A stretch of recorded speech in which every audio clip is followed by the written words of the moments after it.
आज इस वीडियो में हम सीखेंगे सूत्र निकलन विधि से वर्ग किस प्रकार से ज्ञात करते हैं। ठीक है, तो वैदिक गणित का ये पार्ट नंबर 3 है। ठीक है, तो सूत्र निकलन विधि से जब हम वर्ग करेंगे तो आपके पास में आधार 10 भी होगा, आपके पास में उपाधार 100 भी होगा। ठीक है, और आधार समान और आधार और उपाधार आपके पास समान भी होगा।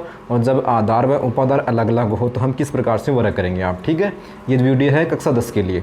तो 1 नंबर वर्ग है आपके पास में 103 का वर्ग करेंगे आप। ठीक है, संख्या आपके पास में क्या है 103, तो हमें करना है 103 का वर्ग करना है। तो संख्या तो आपके पास में क्या हो गई, संख्या तो आपके पास में है 103। ठीक है, और 103 है, उसके लिए जो आधार होगा वो क्या होगा, 103 के लिए आधार होगा यहाँ पर 100 होगा। कि 103 किसके पास में है, आधार आपके पास में 10 भी होता है, आधार 100 भी होता है, 1000 भी होता है। तो ये संख्या किसके पास में है, तो ये संख्या 100 के पास में, तो यहाँ पर आधार क्या होगा 100 होगा। उपाधार तो आधार का गुणज। ठीक है, उपाधार क्या होता है, आधार का गुणज। जैसे आपके पास में आधार यहाँ पर 100 है तो 100 का गुणज क्या होता है 100, 200, 300, 400, 500, 600, 700 में से ये संख्या किसके पास में है, तो आप बताएंगे ये तो संख्या 100 के पास में। तो यहाँ पर आधार भी कितना है 100 और उपाधार भी क्या हो गया आपके पास में 100। अब ध्यान रखना है, जब आपके पास में आधार भी 100 है उपाधार भी 100 है, दोनों अंक समान हैं, तो आपको उपाधार अंक नहीं निकालना है। कि यहाँ पर उपाधार अंक क्या आएगा 1, और सूत्र में भी आपको उपाधार अंक नहीं लिखना है। क्यों, ठीक है, कि 1 से कोई फर्क नहीं पड़ेगा। फिर निकालेंगे आप विचलन। तो विचलन बराबर सूत्र होता है संख्या माइनस उपाधार। तो संख्या आपके पास में क्या है 103, और करेंगे आप 103 का निकालेंगे विचलन। संख्या 103 उपाधार 100, एक संख्या बड़ी प्लस की है, एक संख्या माइनस की है, बड़ी संख्या प्लस की है, तो प्लस के 03। नियम होता है कि जब आपके पास में आधार में 0 कितने हैं 3 है, 2 0 हैं, तो आपके भी जो विचलन है वो 2 अंकों में होना चाहिए। ठीक है, अब सूत्र है यहाँ पर, जब सूत्र निकलन विधि से वर्ग करेंगे तो आपके पास सूत्र होता है संख्या का स्क्वायर बराबर संख्या प्लस विचलन, और द्वितीय खंड में क्या आएगा विचलन का स्क्वायर। संख्या आपके पास में क्या है 103, 103 का स्क्वायर, संख्या 103, विचलन क्या है 03, और विचलन का स्क्वायर में 03 का स्क्वायर। तो यहाँ से हो गए 103 और 3 106, और ये हो गए 09। ठीक है, आधार में 2 0 है तो यहाँ से 2 अंक लेंगे। ठीक है, और ये संख्या प्लस क्यों चाहिए, यहाँ से पूरे अंक आते हैं। ठीक है, तो आपके पास में 103 का जो वर्ग है वो क्या आ गया 10,609 आ गया। अगली संख्या आपके पास में है 95। अब करेंगे हम 95 का वर्ग। ठीक है, तो संख्या तो क्या हो गई आपके पास में 95 हो गई। ठीक है, संख्या तो आपके पास में है 95, और 95 के लिए जो आधार होगा वो क्या होगा, 95 के लिए आधार होगा आपके पास में 100, और उपाधार क्या होगा 95 के लिए, तो उपाधार होगा आपके पास में भी 100। आधार का गुणज उपाधार होता है। ठीक है, आधार और उपाधार यहाँ पर दोनों समान हैं, तो आपको उपाधार अंक नहीं निकालना है। अब क्या निकालेंगे आप, यहाँ से निकालेंगे विचलन। ठीक है, तो विचलन बराबर सूत्र क्या होता है आपके पास में, विचलन बराबर सूत्र होता है संख्या माइनस उपाधार।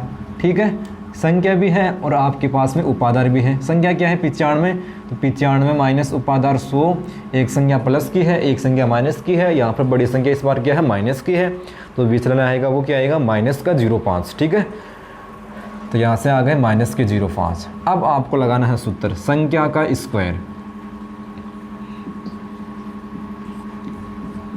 बराबर संख्या प्लस विचलन, और अगले खंड में विचलन का स्क्वायर।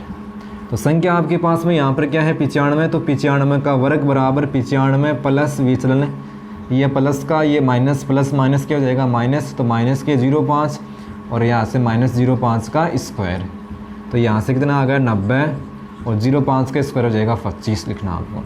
आधार में 2 0 हैं तो यहाँ से 2 अंक लेंगे। ठीक है, और यहाँ से पूरे अंक आते हैं, तो आपके पास में 5, 2, 0 और 9, तो 95 का वर्ग क्या हो गया 9025 हो गया। ठीक है, इस प्रकार से वर्ग करना है। अब अगली संख्या आपके पास में 204, हम करेंगे 204 का वर्ग किस प्रकार से करेंगे, ध्यान से देखना आप। अगली संख्या आपके पास में 204, और 204 का करेंगे आप वर्ग करेंगे आप। ठीक है, तो यहाँ पर संख्या तो आपके पास में क्या हो गई 204। ठीक है, और 204 के लिए जो आधार होगा वो क्या होगा 100, और उपादार क्या होगा 100 का गुणज। 100, 200, 300, 400, 500, इनमें से ये संख्या किसके पास में है तो बताएंगे 200 के पास में है, तो यहाँ पर उपादार क्या हो जाएगा 200। अब देखो आधार व उपादार अलग अलग संख्या है, आधार तो 100 है और उपादार आपके पास में क्या है 200, तो आपको निकाला यहाँ पर उपादार अंक। ठीक है, जब अलग अलग संख्या हो तो उपादार अंक बराबर सूत्र क्या होता है, उपादार में भाग देंगे आप किसका, आधार का भाग देंगे। ठीक है, तो उपादार आपके पास में 200 है, आधार आपके पास में 100 है, तो यहाँ से कितने आ गए 2। अब लगाएंगे आप विचलन, निकालेंगे आप 204 का निकालेंगे आप विचलन। ठीक है, विचलन बराबर सूत्र होता है आपके पास में संख्या माइनस उपादार। ठीक है, तो संख्या आपके पास में क्या हो गई 204, उपादार आपके पास में है 200, तो यहाँ से प्लस के 04 आ गए। एक संख्या प्लस की है, एक संख्या माइनस की है, यहाँ से घटाएंगे, बड़ी संख्या प्लस की है तो प्लस के 04 आ गए। अब लगाएंगे आप सूत्र, जब आपके पास में आधार व उपादार दोनों अलग अलग हो तो सूत्र क्या होगा, आपके पास में क्या होगा उपादार अंक, यहाँ पर अब आएगा उपादार अंक कोष्टक संख्या प्लस विचलन, और अगले खंड में क्या आएगा विचलन का स्क्वायर। ये आपको जब आपके पास में आधार व उपादार दोनों अलग अलग हो तो आपको उपादार अंक यहाँ पर लेना पड़ेगा। तो संख्या आपके पास में क्या है 225, 225 का वर्ग बराबर उपादार अंक क्या है 2, संख्या क्या है आपके पास में 225, विचलन क्या हो गया आपके पास में सॉरी आपके पास में जो संख्या है वो यहाँ पर क्या है 204 है। ठीक है, तो 204 का वर्ग बराबर उपादार अंक 2, संख्या आपके पास में हो गई 204 और विचलन क्या हो गया 04, और आगे जाएगा विचलन का स्क्वायर में 04 का स्क्वायर। ठीक है, तो यहाँ से 2 ये हो गया 208 और 04 का स्क्वायर हो जाएगा 16, 208 को 2 से गुणा करेंगे तो 8 दूनी 16, 416 हो गए।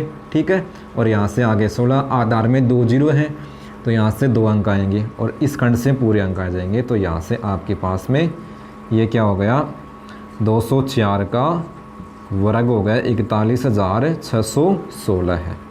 ठीक है, तो अगली संख्या आपके पास में क्या है 225। तो जब आपने 204 का वर्ग किया तो आधार आपके पास में 100 था और उपादार था आपके पास में 200, तो मतलब आधार व उपादार क्या है अलग अलग है। इन दोनों प्रश्नों में क्या था आपके पास में आधार 100 है, उपादार भी 100 है, आधार 100 है, उपादार भी 100, माने आधार व उपादार समान है यहाँ पर। और जब आपने 204 का वर्ग किया यहाँ पर आधार व उपादार दोनों अलग अलग हैं। अब अगला है 225 का वर्ग करेंगे आप। ठीक है,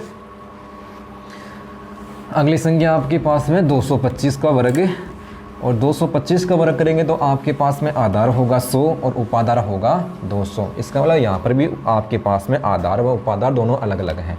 तो संख्या है आपके पास में 225 का करना है वर्ग, तो संख्या बराबर हो गई आपके पास में 225, और संख्या 225 के लिए जो आधार होगा वो क्या होगा आपके पास में 100 होगा, और उपादार आपके पास में क्या होगा 225 होगा। ठीक है, आधार 100 हो गया, उपादार आपके पास में 200 होगा यहाँ पर। ठीक है, उपादार आपके पास में होगा 200, आधार व उपादार दोनों अलग अलग हैं, तो आपको निकालना है अब उपादार अंक निकालना आपको। ठीक है,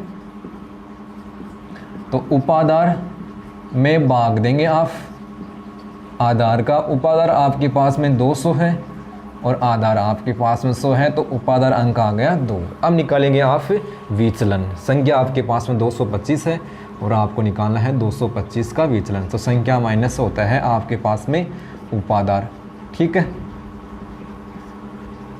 संख्या आपके पास में 225 है, उपादार आपके पास में 200 है, तो यहाँ से प्लस का 25 आ गया विचलन आपके पास में। अब लगाएंगे जब आपके पास में आधार व उपादार दोनों अलग अलग हो तो सूत्र क्या होता है आपके पास में संख्या का स्क्वायर बराबर उपादार अंक कोष्टक संख्या प्लस विचलन। ये हो गया आपके पास में प्रथम खंड। द्वितीय खंड में क्या आएगा विचलन का स्क्वायर, क्या आएगा विचलन का स्क्वायर। तो उपादार अंक आपके पास में क्या है 200, संख्या है 225, विचलन क्या है 25 और विचलन का स्क्वायर 25 का स्क्वायर हो जाएगा। यहाँ से 225 और 25 हो गए 250 को किससे गुणा करेंगे फिर 2 से, 25 का स्क्वायर हो गया 625 और यहाँ से आपके पास हो गया 400। 250 को 2 से गुणा करेंगे 500 और यहाँ से 625 25 आधार में 2 जीरो हैं तो यहाँ से 2 अंक, एक 6 क्या हो जाएगा आसल की। तो यहाँ से तो आगे 5 और 2 ये 6 जोड़ेंगे आप किस में 500 में, तो ये हो जाएगा 506। तो यहाँ से क्या हो गया आपके पास में 225 का वर्ग क्या हो गया आपके पास में 225 का वर्ग हो गया 50,625। तो आपने इस वीडियो में क्या सीखा, सूत्र निकलन विधि से वर्ग किस प्रकार से निकालते हैं जब आपके पास में आधार व उपादार समान हो और जब आधार व उपादार असमान हो तो किस प्रकार से निकालेंगे आप। धन्यवाद।